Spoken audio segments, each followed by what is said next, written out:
Olá, boa tarde. O Acre existe e é disso que a gente vai falar hoje, contrapondo essa piada que a gente sabe que não são piadas, que dizem que o Acre é um estado que a gente quase não conhece. Hoje nós vamos conhecer melhor o Acre com o Charles Brasil, um querido companheiro.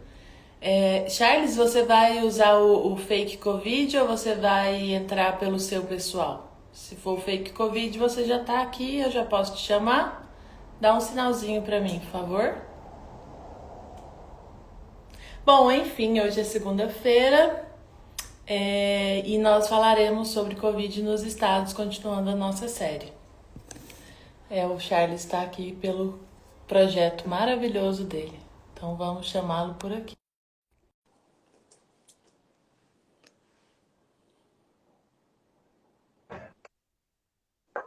Olá! Olá, Boa tarde, Charles. boa tarde. Que horas são aí? Uma satisfação. 1 hora e 5 minutos. Temos um fuso Duas horário, né? horas a menos. Sim. É. Charles, bem-vindo ao Entrefala. Muito obrigada por ter topado o meu convite. Esse é um programa, um projetinho de quarentena que eu estou fazendo há quase 2 meses para conversar com diversas pessoas, com amigos, colegas de luta, para a gente falar sobre o período de quarentena, sobre a pandemia. E nesse último mês a gente começou com uma série de Covid nos estados. Então, por isso eu te chamei para você falar sobre o seu estado, o Acre, né? E contrapor toda essa suposta piada de muito mau gosto que o povo fica falando no Acre não existe, que é absurda, que para mim eu dei um nome de preconceito sul-sudestocêntrico, porque nós aqui do Centro-Oeste também passamos por isso, né? E o pessoal do Sul e do Sudeste acha que só existe o Sul e o Sudeste. E aí eu vou começar te apresentando e logo na sequência eu queria que você se apresentasse para a gente, que é uma coisa comum aqui no Entrefala. Então, gente, esse é o Charles Brasil, ele é advogado, ele é professor, mestre em Direito Constitucional pela UNB, ele também é da Fazubra, né? Uma característica em comum que a gente tem. E ele é morador de Rio Branco e ele criou um grande projeto, um projeto muito legal, que é através desse projeto, inclusive, que ele está fazendo a live, que é o Fake Covid, que ele vai falar um pouco sobre esse projeto também para a gente. Charles, se apresente e antes eu queria te mostrar uma coisa, outra coisa em comum que talvez você não saiba que nós temos. Eu pesquisei sobre Constituição de 88. Você é mestre em Direito Constitucional. Se apresente para a Ah, que gente, por legal. favor. Que legal, que legal.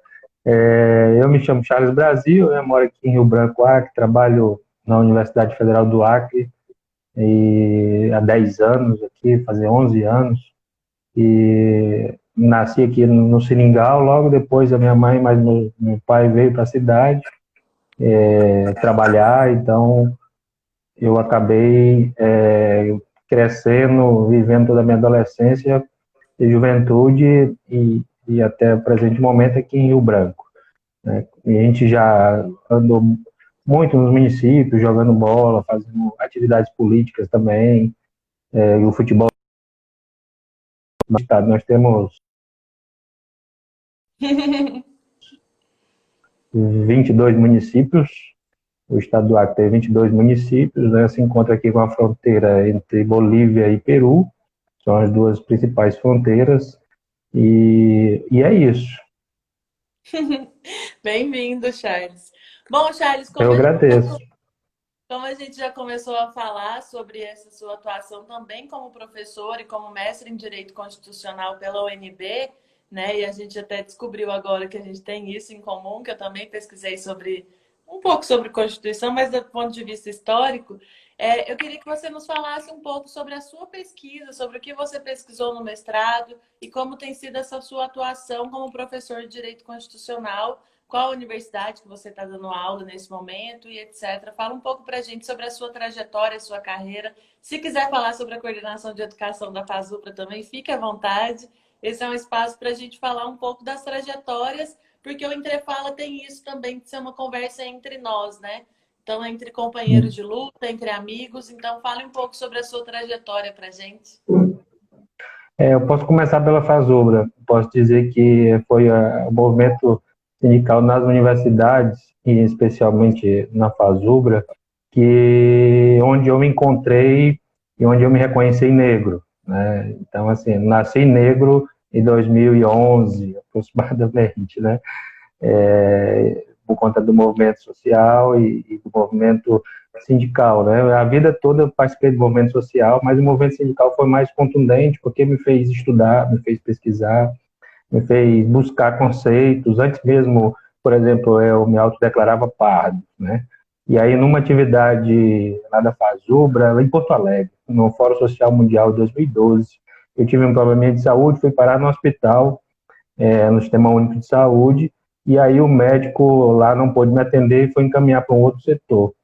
E aí ele estava passando as minhas características, ele, Porto Alegre, né? E aí ele dizia assim, dizia meu nome e tudo, aí quando foi falar da minha cor, ele disse branco, né?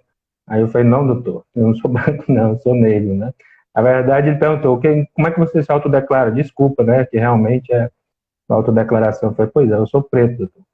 Então, assim, foi um movimento sindical, foi um movimento social que me fez enxergar, né, essa realidade, porque a condição étnica aqui ela é muito forte no estado do Acre. É difícil você encontrar alguém que não tenha uma relação étnica, né? Minha avó veio descendente, era indígena, né? Minha avó já morreu, já faleceu, aqui do interior de Manaus mesmo, interior mesmo. Então, assim, é difícil encontrar alguém aqui que não tenha essa condição étnica, né? Pelo menos que tenha nascido e se desenvolvido aqui, né? E, então, a Fazubra foi fundamental nesse sentido. Aí, quando eu venho para a Universidade Federal do Acre, eu passo a trabalhar mais as pesquisas, os estudos, junto com a turma da universidade, né? Alguns professores, alguns estudantes.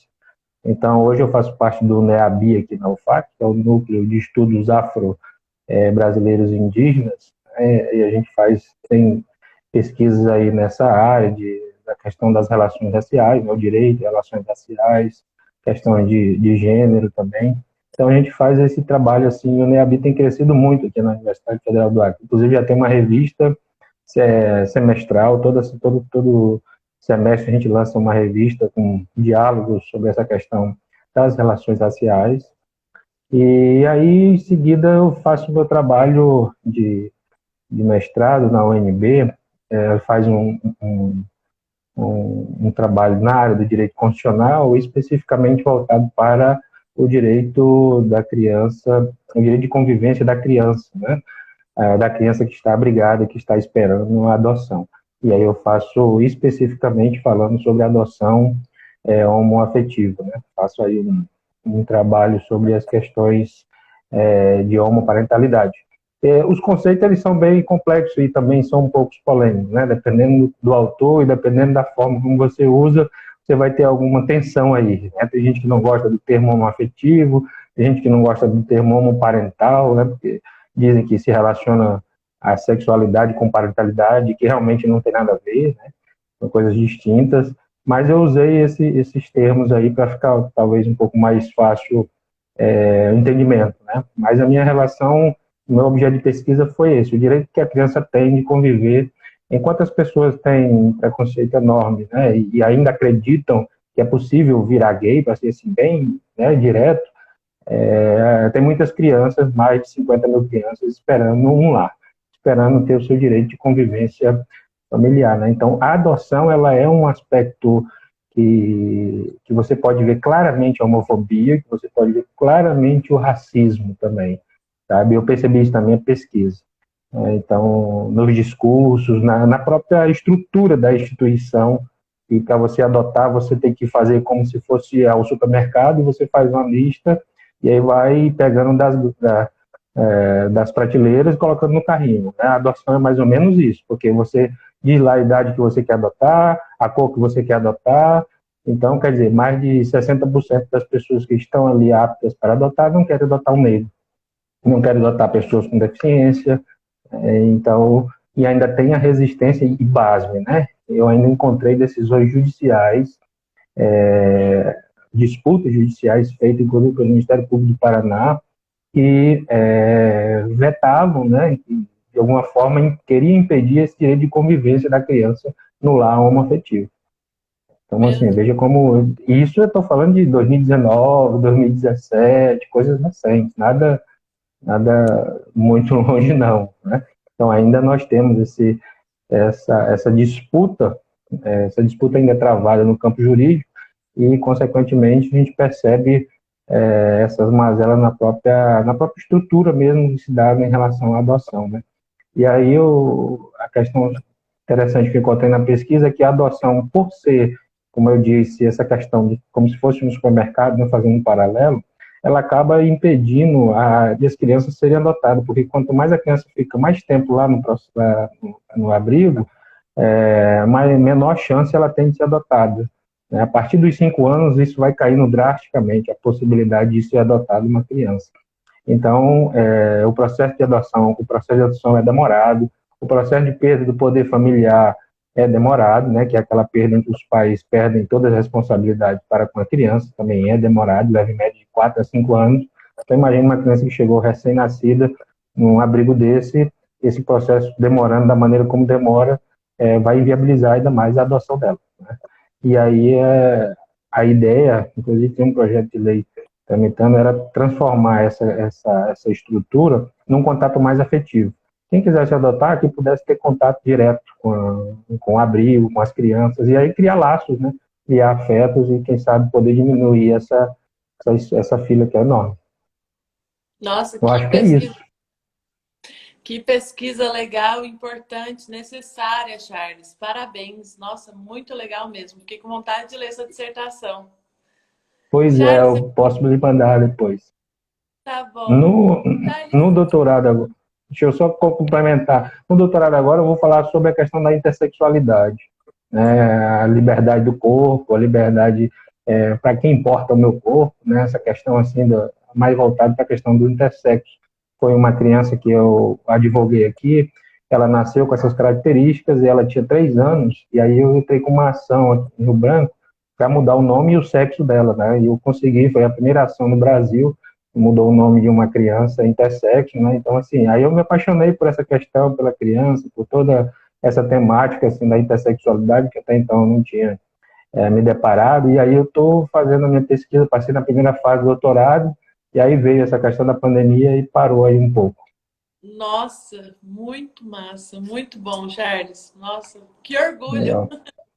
Charles, eu Obrigado. queria te perguntar, já que você está falando sobre as suas pesquisas, sua atuação como professor, eu queria te perguntar sobre esse projeto. Inclusive, você está fazendo o Entrefala através do perfil do projeto, né, que é o Fake Covid.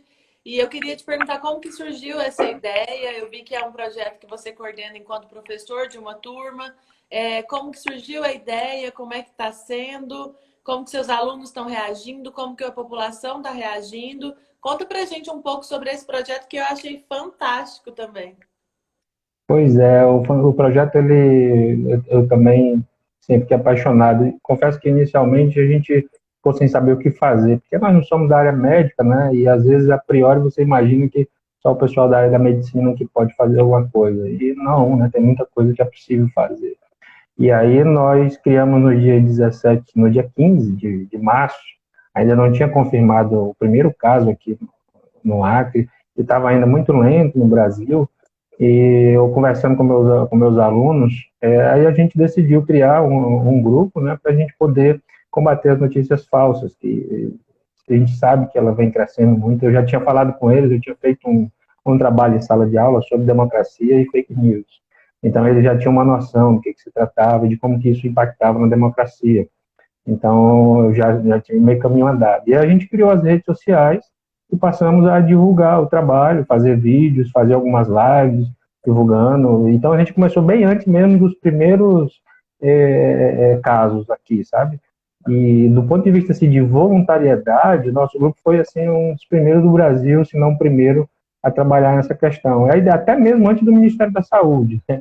O fatídico Ministério da Saúde que não tem ministro, mas enfim. E aí a gente começou a fazer esse trabalho. Esse trabalho ele tem, é verdade, como principal finalidade o combate a essa desinformação, né? essa notícia falsa que de fato ela tem consequências sérias na vida das pessoas, sob o ponto de vista não só dos direitos fundamentais, mas sob o ponto de vista da própria existência humana, né? Já teve casos, inclusive, mortes de pessoas que acreditaram ou que tomaram alguma ação mediante uma notícia falsa dessa. E assim, para falar de como que essa pesquisa, esse trabalho ele se realiza, como é um trabalho empírico, você vai aprendendo no dia a dia, né? Você vai aprendendo conforme você vai trabalhando ali. E isso se deu assim, a gente observou duas formas que as notícias falsas elas se propagam, dois métodos, né? O primeiro método é aquele método que usa uma informação esdrúxulamente muito falsa. Por exemplo, a gente encontrou que o uísque e limão matava Covid, né? A gente encontrou essas coisas. Então, veja, essa é uma Desculpa notícia para assim, que beber. absurdamente muito, muito. Porque tem a questão do álcool mesmo. Até hoje a gente assim, que acredita que o álcool ainda pode matar o vírus. E aí, assim, essa é uma coisa absurdamente falsa que dificilmente vai impactar, né? Mas o outro método, que a meu ver é mais difícil e mais problemático, que requer inclusive uma busca mais apurada, é a questão que eu chamo a notícia falsa 50%, né? Que é aquela meias verdades. A pessoa põe um texto, ali tem algumas verdades de fato, mas, no entanto, aparece o X da questão, a profundidade do que está querendo passar não é verdade. Um exemplo assim crucial é a questão da hidroxicloroquina, né? O uso desse medicamento, principalmente já no começo. Hoje não, que já teve algumas desistências, hoje a pessoa ainda, mas no começo de março, metade de março, apareceu um vídeo de um rapaz aí, que ele, no canal dele, ele dizia que agradecia a Deus e ao governo Bolsonaro, porque, enfim, encontraram a salvação, né, iam resolver o problema a partir dessa... E aí quem mandou foi minha mãe, porque ela recebeu do grupo de aposentado dela, né, e o pessoal lá estava, poxa, glória a Deus, aleluia, aquela coisa toda. Nada contra os religiosos, viu, pessoal? Só uma ironia mesmo, mas... e aí a gente foi pesquisar, foi atrás, e a gente busca. Aí a questão agora, como a gente faz as pesquisas? Né? O Google é a melhor ferramenta para pesquisar essas questões. E a gente busca as informações nos órgãos oficiais, né? Tanto dos governos, seja municipal, estadual ou federal, e também nas revistas, quando se trata, no caso de pesquisa, a gente busca na revista mesmo que foi publicada, lê o artigo, verifica se a informação está correta. Então a gente vai mesmo na fonte da informação. E aí, então, você tem mais dificuldade dessa segunda, esse tipo de notícia falsa que tem meias verdades, ela se propaga de uma maneira que é muito... As pessoas acreditam assim, nossa, do meu vizinho até o cara da farmácia, o cara que vende carne no mercado, os caras acreditam assim, ou seja, é uma forma bem complicada de combater. Não é à toa que aí o exemplo das notícias, dos episódios, né, das eleições, não só nos Estados Unidos, mas aqui no Brasil também. Esse tipo de trabalho reverteu e atingiu aí diretamente a própria democracia desses países. Sim. Mais uma vez, que orgulho e parabéns, que projeto sensacional. Mais do que nunca é importante que a gente tenha esse tipo de trabalho para a gente combater fake news e desinformação. Eu achei legal que você explicou a diferença entre fake news e desinformação, né? Que é aquela notícia que tem 50% de verdade, mas não é verdade. Muito bom, Charles, muito legal mesmo. Bom, como a gente começou dizendo que o Acre existe e que a gente quer nesse entrefala combater esse tipo de preconceito, esse tipo de piada, que por favor não é piada, gente. Isso é menosprezar todo um estado e uma população. Eu queria que você nos apresentasse o seu estado, né? Como se a gente estivesse fazendo um tour virtual. Fala pra gente das regiões, de locais turísticos, da quantidade de população, enfim. Nos apresente o Acre. Eu mesma nunca fui, confesso que eu nunca fui, mas tenho muita vontade. Então, eu queria que você nos apresentasse o seu estado para a gente decretar aqui. O Acre existe e você vai falar dele para a gente. Antes de falar do Acre, eu vou contar um episódio que aconteceu em Brasília. Eu estava, logo quando eu comecei a fazer Uber, em 2011, eu estava numa festa e aí eu dançando com a garota e ela foi perguntou meu nome. Eu disse, meu nome, perguntou de onde que eu era, e aí eu falei que era de Rio Branco, ela parou. E, no meio do salão ela parou e disse, não é possível. Eu só acredito se eu ver o documento. Não existe isso. Sério. E aí eu tive que mostrar o documento, mas foi uma coisa hilária assim mesmo, sabe? Que aconteceu em Brasília. É, mas assim, o Acre ele nasceu especificamente na beira do rio, literalmente na beira do rio. As principais cidades nasceram ali mesmo na beira do rio. Falando especificamente de Rio Branco, Nelton Maia, quando chegou em Rio Branco, ele atracou o barco dele no que a gente chama, que foi construído o primeiro seringal, chamado Seringal Volta da Empresa.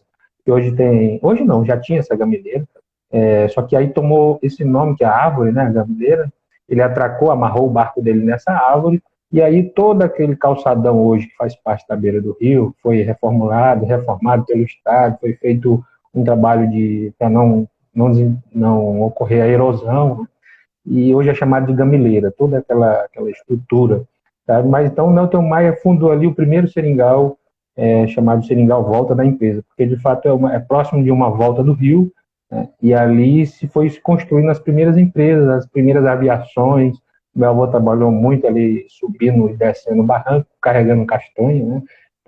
Para carregar nos barcos. Então, o Acre foi aí, na década aí de 60, 70, um estado muito produtor de borracha, né? De castanha, daquelas questões mesmo vindas da floresta, né?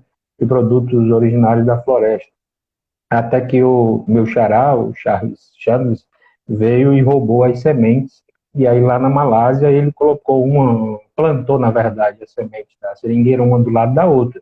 Então quando o tempo que o meu avô, por exemplo, levava 12, 14 horas para encher que ele chamava de chaco de estopa, né, de seringa, a pessoa lá na Inglaterra levava horas, né, assim, minutos, melhor dizendo. Né? O meu avô saía 9 horas da noite e voltava 9, 10 horas do outro dia. E ele dizia assim que era muitas das vezes com um saco de farofa na bolso, né, no bolso da mochila e só, nada mais. Porque a trilha de seringa, como ele chamava, era muito irregular. Né? Então você tinha uma seringa aqui, daqui 3, 4, 5 metros tinha outra, e 6, 7 quilômetros tinha outra. Então ele fazia toda essa trilha e voltava no mesmo início. Né? Ele começava no local e terminava nesse local. Só que a trilha era enorme. Isso dificultava, obviamente, a colheita e, consequentemente, dificultava a produção dos insumos, né, dessa matéria-prima. E aí a Malásia acabou quebrando toda essa questão aqui, não só do Acre, mas especificamente da Amazônia. Isso já ali na Segunda Guerra Mundial, que foi um momento que precisou muito, né, desse material para o Exército. E aí Nelton Maia construiu esse seringal volta na empresa, nasceu ali as primeiras aviações. Depois, hoje nós temos, como eu falei, a beira do rio, em Rio Branco, não só em Rio Branco, né, mas em grande parte das cidades, mas na Rio Branco, por ser a capital, ela se tornou um grande ponto turístico, né, tem vários barzinhos que toca moda, né, sertaneja, toca modão, toca todo tipo de música, na verdade, na beira do rio. Um barzinho com uma cerveja bem gelada, então, e com algumas comidas também regionais. E uma coisa interessante que as pessoas não sabem, no Acre tem uma cultura árabe muito forte, sabe? Assim, nós temos uma culinária árabe e uma população também de árabe muito boa. Então aqui a gente tem riquíssimas comidas assim, nesse sentido assim mesmo do árabe, sabe? E aí misturou com a questão indígena, né? Alguns pratos e acabou que tem uma culinária maravilhosa. Eu sou suspeito de falar, mas as pessoas às vezes se espantam mesmo. Né? Os professores nossos, quando vinham para cá, eles acabavam, poxa, eu vou confessar meu preconceito. Eu achava que eu ia comer mal, mas pelo contrário, eu tô, nossa, super bem. Né? Mas porque de fato o desconhecimento às vezes faz a gente criar preconceitos, né? Conceitos mesmo antes de ser formado, né? Então, o estado do Acre tem esses 22 municípios, a principal cidade é Rio Branco, depois é Cruzeiro do Sul. Cruzeiro do Sul também é uma cidade riquíssima do ponto de vista mesmo econômico, sabe? Inclusive, a gente percebe que dinheiro gira lá de uma maneira muito independente da própria capital, porque tem ligação direta com Manaus, com outros Pará, com alguns outros centros ali via fluvial, sabe? e ainda mantém a cidade por conta desse transporte aí marítimo. E a cidade ela fica a 700 quilômetros da capital, é a parte mais no extremo, e também faz fronteira com o Peru. Então essa seria a segunda cidade. O terceiro maior polo seria ali já nas proximidades com a Bolívia, que é chamado Brasileia. Brasileia é uma fronteira que nós tínhamos muitas compras. A Bolívia, na época, tipo, há 20 anos atrás, mais ou menos, que o dólar era barato e que a relação com o real era melhor, valia muito a pena você comprar de tudo, né? Do eletroeletrônico, a casa, tinha que fazer chá de casa nova, era só pegar o carro, viajar 230 quilômetros e voltar com a casa nova mesmo, literalmente, porque valeria muito a pena, né? Hoje já o dólar não permite mais essa coisa, mas é uma relação muito boa a gente tem com os bolivianos, sabe, por conta dessa fronteira. E a capital do Acre nós temos alguns monumentos dos autonomistas, né? O movimento autonomista no Acre foi um movimento que foi um movimento revolucionário para garantir a independência do Acre, né? A anexação do que era um movimento autônomo, do que era uma colônia, para garantir a permanência dele no Brasil. E aí entra uma grande figura histórica importante de São Gabriel, chamado Coronel Paz de Castro, né, um garoto jovem, 20 e poucos anos, veio do Rio Grande do Sul para comandar o exército acreano, mais constituído por nordestinos do que qualquer outra coisa, né? E para fazer o que nós chamamos de, o que foi de fato um momento histórico crucial aqui, que é a Revolução Acreana, essa luta com os bolivianos e a permanência do Estado do Acre ao Brasil. Se deu de fato com armas, com muito sangue, com muita morte, e também terminou numa negociação que dizem que até hoje o Acre não pagou, o Brasil não pagou essa negociação, né? Mas é rica, sabe? Do ponto de vista histórico, a primeira ponte, chamada Juscelino Kubitschek, para você ter ideia, era uma ponte móvel. Então, quando os navios brasileiros vinham, a ponte se levantava, né? Ela fazia assim, e aí depois que os brasileiros passavam, ela fechava para os bolivianos ficarem do outro lado, e aí ficava o tiroteio, a guerra dentro do rio, a ponte era que intermediava ali, que dava o privilégio para os brasileiros, né? Porque estar do outro lado tinha muito mais privilégio do que do outro. Então é Gente, interessante nossa história. muito, Isso é um pedaço. muito, muito interessante. Adorei saber a história do Acre. Espero que quem esteja assistindo também tenha gostado. Eu achei muito interessante. E que riqueza cultural! Fantástica essa coisa árabe com indígena. Achei muito bom. Eu salivei na hora que você falou. Deu vontade de experimentar todas as Não, comidas. eu imaginei um arroz de cordeiro que a gente sempre pede, e agora principalmente na quarentena, e eu vou te falar, olha, eu detesto arroz, inclusive é um abolido arroz da minha vida, mas esse arroz com cordeiro que vem do restaurante árabe é o arroz, sabe? Que legal. E vocês fazem fronteira com vários países, né? E essa riqueza cultural, essa troca cultural é muito interessante.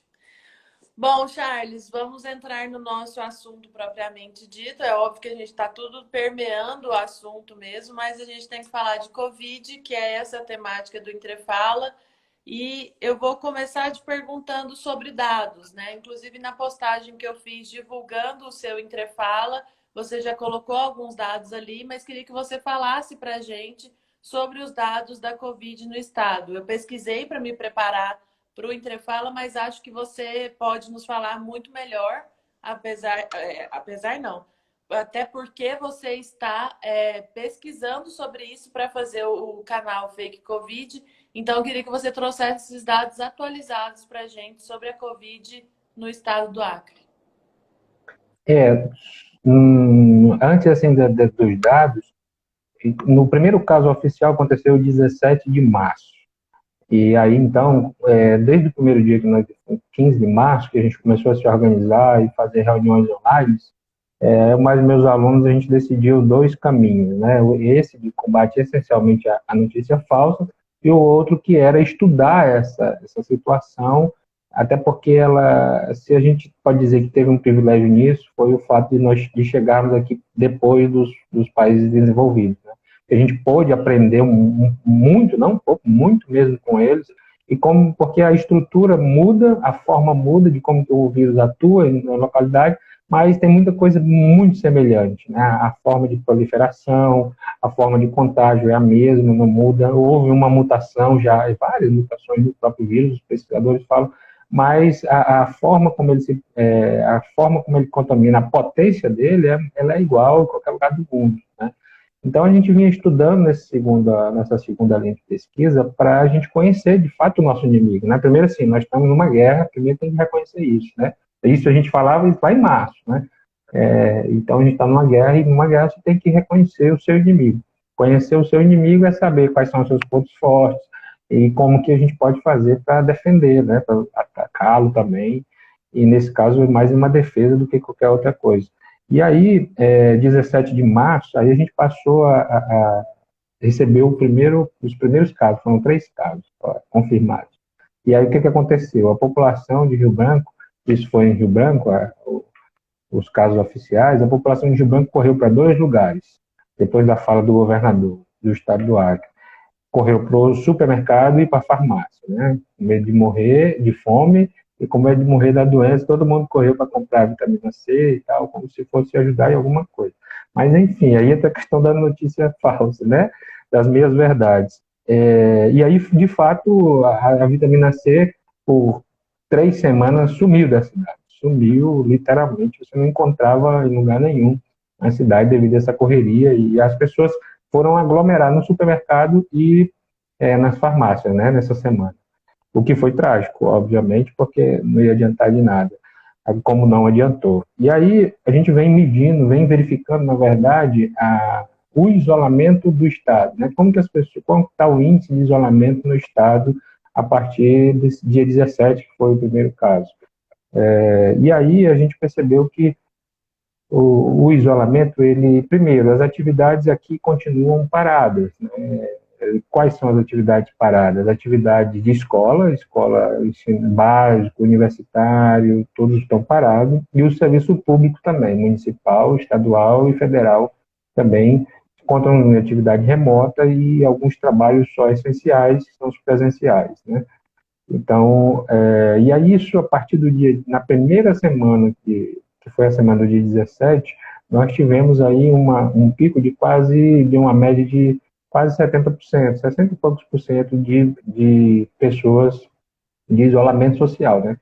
Então foi essencialmente a semana muito boa em que as pessoas realmente, talvez pelo medo, né, e por outras coisas, acabaram ficando em casa. No entanto, depois disso, houve uma queda nesse tipo de mobilidade. E aí hoje nós chegamos aqui, no começo de março, na primeira semana, no dia 4 de março, que foi quando começou, só para você ter uma ideia em relação ao número, nós tínhamos, no dia 3 de maio, perdão, dia 31 de maio, nós tínhamos 5 casos confirmados. Quando nós saímos, novos casos, né, diário, quando nós saímos para o dia 1º, nós saímos para 83, ou seja, saiu de 5 para 83. Dia 31 de março e em maio, que foi quando começou a subir, né, quando começou o pico, nós começamos aí a elevar. E aí no dia 4 de maio, nós fizemos um estudo de probabilidade, analisando esse início da curva, e a gente apontava que ao final de maio, nada fosse feito, nós chegaríamos aí a mais de 6 mil casos de contaminação e uma letalidade próxima de 250 pessoas mortas, né? E confirmou a questão da contaminação, nós passamos, tanto que hoje nós temos quase 8 mil casos, 7 mil, podemos dizer que tem 8 mil porque esses dados são de domingo, não é de ontem. E o Estado aqui não seguiu o Bolsonaro, ele segue diariamente fornecendo as informações, então essa informação de 7.983 casos é de ontem. Então nós podemos dizer que já passou os 8 mil casos e uma letalidade de 205 casos, né, dados de ontem. E isso dá uma letalidade de 2,6, né, no estado do Acre. Então, esses são os dados atuais, né, do Estado. A maior cidade afetada é a Rio Branco, segundo, não, melhor dizendo, Cruzeiro do Sul, por cada 100 mil habitantes, né, como eu te falei, a segunda maior cidade do Estado é Cruzeiro do Sul, mas quando se trata de Covid, e aí tem um aspecto cultural. Por quê? Porque a questão começou primeiro em Rio Branco, né? Os primeiros casos foram em Rio Branco, por Cruzeiro do Sul ficar a 700 quilômetros distante da capital, você tem aí uma dificuldade geográfica de chegar até lá, e você tem também a questão do avião, que tinha um avião por dia descendo. O que acontece depois de um mês e meio, 2 meses de atuação aqui no estado, em Rio Branco? E Cruzeiro do Sul se torna o foco no estado, saindo de Rio Branco e passando para Cruzeiro do Sul. Por quê? Porque lá o pessoal, nesses 2 meses, estavam como se nada tivesse acontecendo, nada no mundo, está tudo normal, então o comércio continuou funcionando normal, as pessoas na rua começaram, e o vírus foi, né, tomando de conta, até o primeiro caso, e hoje nós temos já 1.700 casos só lá em Cruzeiro do Sul. Então, é muito forte. Aí depois vem Rio Branco, depois vem Paz de Castro e também Acrelândia. São dois municípios. Paz de Castro faz fronteira com a Bolívia, Acrelândia é jamais ao extremo, indo em direção à principal BR, que vai a São Paulo, que vai aos grandes centros, né? Então, nós temos esses dados aqui do Estado, e que traz hoje Cruzeiro do Sul como o epicentro, isso se tratando numa média de a cada 100, por 100 mil habitantes, né? Aí, em números reais, Rio Branco continua sendo a cidade com maior número de infectados e, consequentemente, de mortes. Já passamos aí de quase 150 mortes em Rio Branco. É muita gente. Muita gente, muito triste. Charles, eu queria te perguntar, para a gente falar sobre um assunto que a gente quase não fala, né? Ironia. A gente falar um pouco sobre política, né?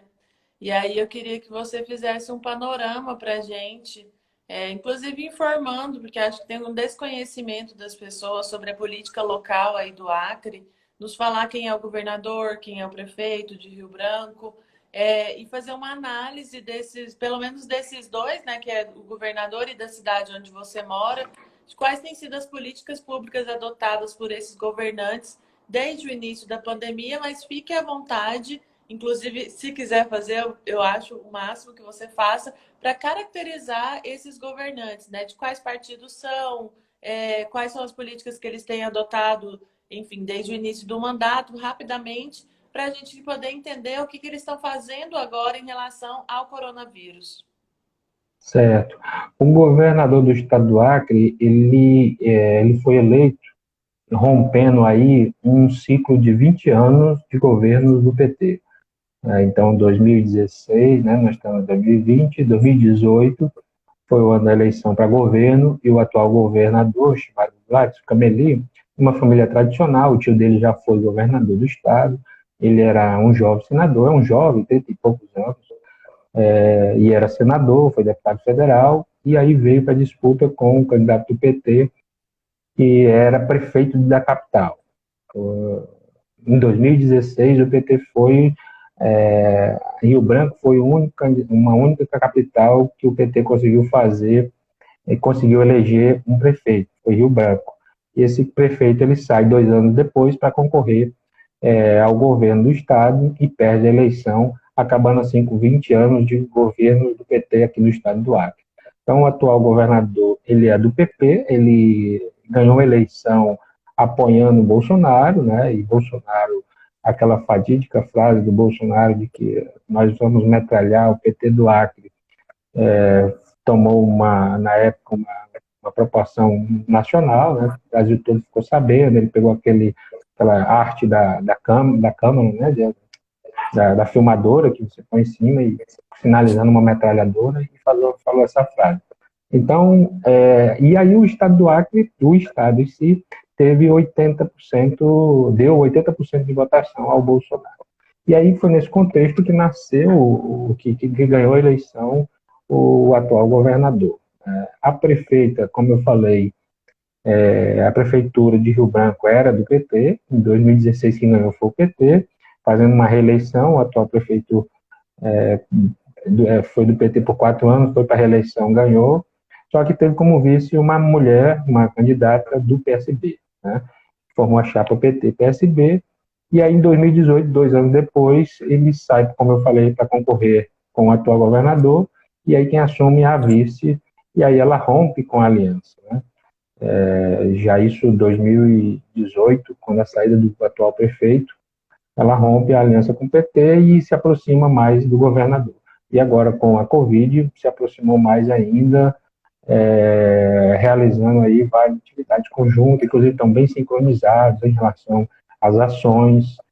Então, é nesse contexto político que nós estamos aqui no estado do Acre. O governo eleito e o próprio estado, como eu disse, 80% do estado votando em Bolsonaro, mas aqui o estado do Acre, curiosamente, sempre votou muito mais à direita, por incrível que pareça, sempre votou muito mais à direita. O Lula ganhou aqui somente no segundo mandato dele e no segundo turno do segundo mandato.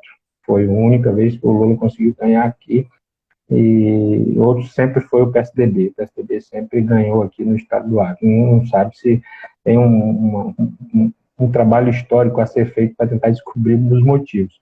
Até porque os governos do PT, o Lula, pela proximidade dele com Chico Mendes, com Marina, ele acabou, de fato, sendo um governo que ajudou muito o estado do Acre.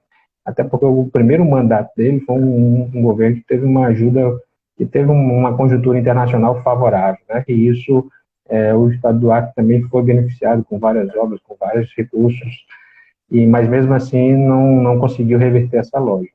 E aí nós temos um governador que, embora, como eu disse, é aliado de última hora e ainda é aliado do governo do presidente Bolsonaro, mas ele não atua na mesma linha do Bolsonaro, né? Ele não nega a ciência, pelo contrário, ele se aproxima, ele criou um comitê onde tem estudiosos da universidade, né, pessoal da área da saúde, tem o Ministério Público, que é um promotor da área da saúde, foi inclusive meu colega do mestrado, uma pessoa muito boa, muito competente na área do direito, que está lá também fazendo um bom trabalho.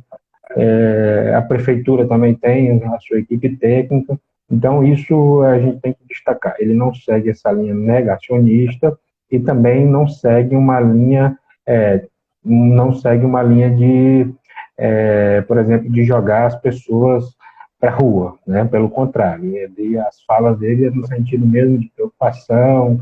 Nós estamos construindo 2 hospitais de campanha, já está para ser entregue, um aqui em Rio Branco e outro em Cruzeiro do Sul. Tem essa preocupação já desde o início. E já colocou, inclusive, o estádio de futebol que tem aqui na cidade, e já disse que, se for necessário, vai fazer do estádio um hospital também de campanha. Então, assim, ele tem atuado na contramão em relação ao que o governo Bolsonaro vem fazendo. Agora, nós temos alguns problemas que, inclusive, agora, nessa semana passada, a Polícia Federal fez uma operação, né, para verificar aí, nas prefeituras, não só aqui do estado, mas aqui do estado pegou várias cidades para fiscalizar aí, e estão fazendo, na verdade, uma investigação sobre os recursos da Covid, né, que chegaram nos municípios. E aí, uma denúncia recentemente de um blog aqui, deu conta de que o governo do estado, os 2 maiores contratos dele em relação com o dinheiro da Covid, é com uma empresa de São Paulo e com uma outra empresa do Amazonas, né? A família do governador, grande parte, tem negócios no Amazonas. Ele falou, os 2 maiores contratos, um é de São Paulo, que é da área de telecomunicações, de TI, essa coisa toda, e o de transporte é no Amazonas. E aí uma coisa que é mais, assim, esdrúxula dessa situação é que existe um contrato aí de mais de 106 mil com um motel, lá em Cruzeiro do Sul. Um motel, o governo do estado do Acre fez um contrato de 106 mil com dinheiro da Covid, com um motel lá de Cruzeiro do Sul. Agora, sabe-se para quê, né, essa situação. Então, assim, eu estou passando esse contexto porque, se do ponto de vista, assim, da atuação, ele não tem, primeiro, negado a ciência, isso já é muito importante, né? A prefeita, ela é professora da universidade, então ela também é pesquisadora da área da educação e tudo, então ela também está nessa linha, não nega a ciência, primeira coisa. Então isso já é uma pontapé inicial muito bom. Depois, essa questão de não estar, de a prefeitura e o governo não estarem trocando farpas, né, como acontece no governo federal, os estados e tudo mais. Eles estão bem alinhados, é tanto que o governador até disse que vai apoiar a prefeito esse ano. E aí já criou um problema, porque o vice do governador é do PSDB, e é uma coisa que eu não falei, né? O vice-governador é do PSDB. E aí, tanto o vice-governador, que é do PSDB, como o governador, que é do PP, ambos eram do Congresso Nacional. O governador no Senado e o vice-governador na Câmara dos Deputados, quando foi aprovada a emenda 95, né, de 2016. Então, ambos votaram a favor dessa emenda e hoje estão tendo que construir hospital de campanha, estão tendo que fazer todo um trabalho contrário ao que preceitou a emenda constitucional 95, né? E isso também é um peso político que tem nas costas deles. Eu não sei se eu consegui fazer essa análise, né, do ponto de vista mesmo político. Então, assim, o que é interessante é isso, é que 20 anos, de fato, de governo do PT, ele gerou um desgaste enorme. Isso realmente já estava na hora mesmo de mudar, até mesmo para a democracia, para se estabelecer novamente os laços, a efetividade, os valores. A democracia tem que mudar. Não dá para você ficar tanto tempo um partido no poder, ou um grupo de partidos, porque na verdade era um grupo de partidos, né? E não dá mesmo. E aí foi nesse contexto que o atual governador se elegeu. Muito bom, nossa, que explicação, que aula! Mais uma aula, cada pergunta você dá uma aula, Charles, que isso? Obrigado, que Charles, a nada. Eu gosto do gente, ar. a gente aqui no Entrefala sempre deixa um pedacinho, né, um final de 15 a 10 minutos para o pessoal fazer perguntas. Como a gente começou às 15h05, então eu vou deixar os 10 minutos finais. Então, já avisando para o pessoal que está nos assistindo aqui no Instagram e no Facebook, eu estou transmitindo também no Facebook. Ah, legal, Se legal. quiserem mandar perguntas para o Charles, vão mandando agora que eu vou fazer minha última pergunta para você, tá bom? Tá Charles, bom. aí você falou bastante sobre Rio Branco, né? E sobre a prefeitura da capital, mas a gente não pode deixar de falar das cidades do interior, né? Porque senão a gente também cai num outro tipo de preconceito de só falar da capital. Inclusive, quando eu fiz o Entrefala sobre Goiás, eu chamei uma amiga minha de Catalão, que é uma cidade do interior aqui, porque a realidade é muito distinta em relação à capital, que é onde eu moro, em Goiânia. Então, se você tiver alguma informação, se você quiser destacar algum município, acho que você já falou bastante de Cruzeiro do Sul, não sei se é esse que você vai escolher destacar, mas se quiser destacar outros municípios, para a gente também falar sobre as cidades do interior e como é que está sendo lidar com a Covid, com a pandemia nesse momento. Eu imagino, não sei, eu entrevistei pessoas do Pará, do Amazonas, Mato Grosso do Sul, que são estados que têm muita população indígena. Então, eu imagino que no Acre talvez tenha também, imagino não, eu tenho certeza que tem. Então, se você Hum. quiser aproveitar essa pergunta sobre o interior para também comentar sobre a situação dos povos indígenas, fique à vontade. Enquanto isso, o pessoal vai te mandando perguntas aqui, tá bom? Essa é a minha última pergunta. Tá ótimo, eu que agradeço. Em relação a... Aqui nós temos um festival que nasceu aí há uns 15 anos, um festival indígena. E aí, todo ano, vem gente do mundo todo, né, para esse festival. E é um festival, assim, de fato, é na aldeia, não é na capital. Então, você tem... Aqui no estado, nós temos 4 municípios via água e via aéreo, né? Ou seja, no rio e por avião, não tem mais. E por incrível que pareça, o vírus já chegou nesses municípios. E uma coisa que eu não falei, e é importante falar, é que nós temos UTI, nós tínhamos UTI antes da Covid somente em Rio Branco. Com a Covid, abriu-se UTI já em algumas cidades, mas ainda assim nós só temos em Cruzeiro do Sul, que é o segundo polo, como eu falei, né, e aqui em Rio Branco, né? Então, ampliou, de fato, o número, mas, no entanto, de 22 municípios, apenas 2 têm UTI. E aí, como eu estou dizendo, que a Covid já chegou, inclusive, nesses municípios aí, que são bem afastados mesmo, que o acesso é ruim, então imagine um caso que venha complicar. e venha ter uma complicação, como é que essa pessoa vai ter? Primeiro que não tem médico. Marechal Tamatur, que é o nome do município desses aí que eu falei, podemos dizer que é mais isolado, nós temos apenas 2 médicos para cada uma população de 30 mil pessoas. Imagine aí, 2 médicos, uma população de 30 mil pessoas sem UTI. Agora, essa semana, o principal médico aqui, infectologista, que estava na linha de frente nessa questão da Covid, foi infectado pela Covid e correu para São Paulo, né? O tratamento dele se agravou, estava com alguns problemas, e aí, com medo de agravar ainda mais, ele se mandou para São Paulo. Então, assim, quem tem condições, né, vai embora. Agora, quem não tem, como é que você vai vir? Aí entra a questão indígena. Eles acabaram se isolando, fechando mesmo as aldeias, não entra ninguém. Já tem, inclusive, aqui a gente está ajudando a Casai, que tem lá hoje 7 crianças, inclusive acabou de nascer uma índia, que a mãe dela, com 16 anos, pegou Covid e não resistiu, morreu, mas conseguiram tirar a criança antes de ela morrer, né, e a criança sobreviveu, mas está lá em observação, está lá em cuidados, e a família é do interior do Amazonas, que também faz fronteira aqui com o estado, então está passando necessidades, e a gente está também atuando lá, podendo ajudar de alguma forma, com algumas coisas básicas, sabe? E essas pessoas estão presas lá na Casai, de certa forma, porque elas não podem sair. Primeiro que eles já não têm mais condições de atendimento. E segundo, ele não tem mais Explica para o como voltar. pessoal o que é a Casai, que talvez A não possa. Casai é a casa indígena, né? É uma estrutura do Ministério da Saúde que é voltado para a saúde indígena.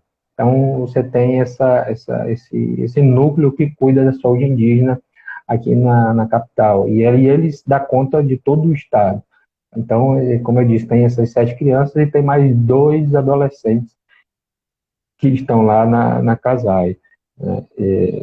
Então, quando você traz para essa questão da realidade do interior, o estado do Acre sofre muito, porque as condições em tempos fora da Covid, que eu não digo normais, mas antes da Covid já eram precárias, né? Por conta do acesso mesmo, do próprio SUS. Aí você imagina se não fosse o guerreiro SUS, né?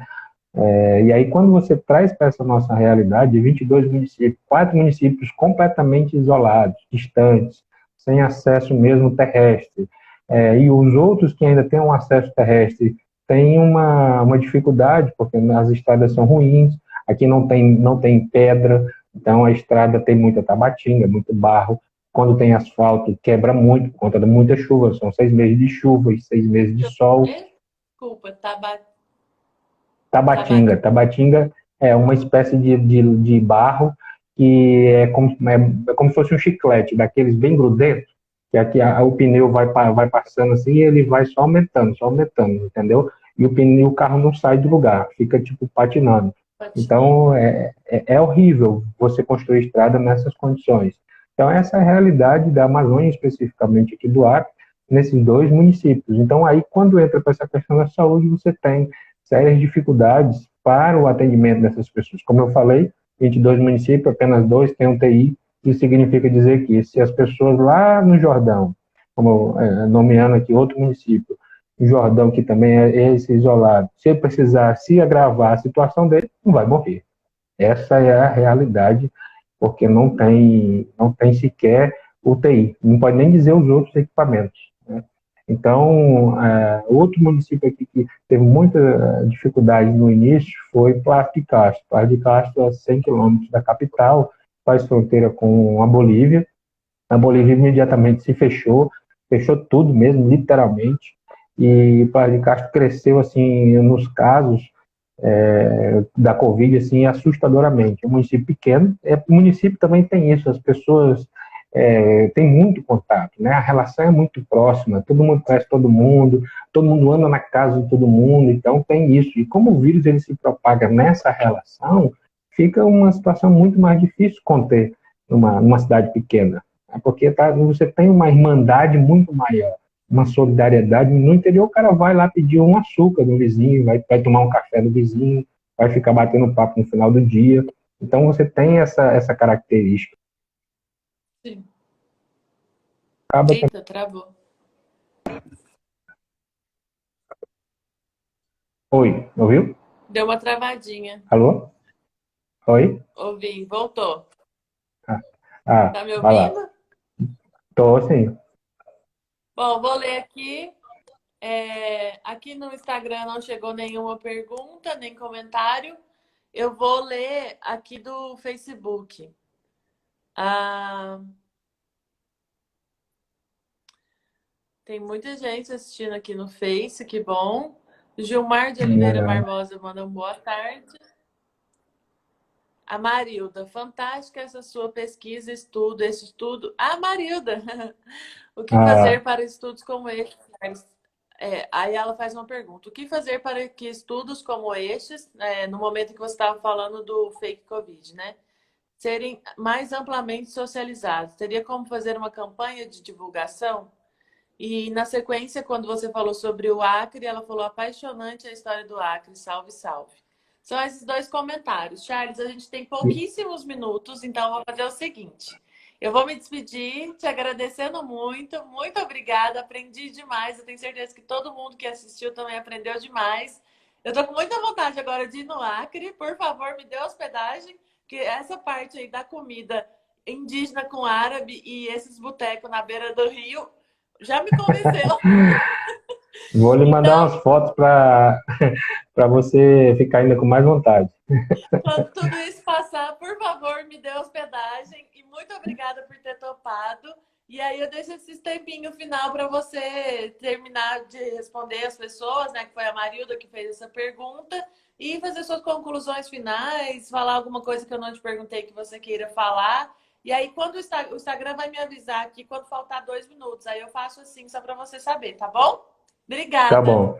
De nada, eu que agradeço e a casa está de portas abertas para visitar o Acre O bom e é que eu me conhecer essa convido, rica. né? Não, mas aqui realmente a gente recebe de portas abertas mesmo. O macriano ele é muito hospitaleiro e e é uma das coisas boas que a gente tem de falar da nossa cultura. Adoro a nossa cultura, nossa, é fantástico. Então sinta-se, saiba que as portas estão abertas. Sobre essa questão da divulgação do trabalho, a gente usa as redes sociais e aí até isso eu aprendi. Primeiro que eu nunca tinha feito uma live antes disso, nada, não tinha feito. E eu usava raramente, mais mesmo do ponto de vista político, mesmo ativista, essa questão das redes sociais. Então eu nunca estudei, nunca pesquisei. E aí a gente foi ver, estudar, conversando com alguns alunos que conhecem, que atuam mais. E aí, por exemplo, nossa fanpage no Facebook, tem esse mesmo nome, algumas postagens eu cheguei a pagar. Eu gastei em média R$ 200, 220 no investimento. Mas nós chegamos aí a alcançar para mais de 100 mil pessoas, né, no pico dessa atividade. 100 mil pessoas em vários lugares do mundo, né?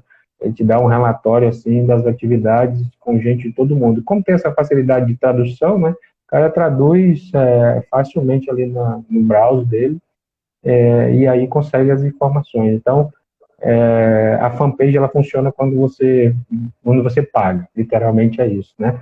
Aqui o Instagram a gente tem atuado pouco, mais assim no sentido mesmo de divulgando.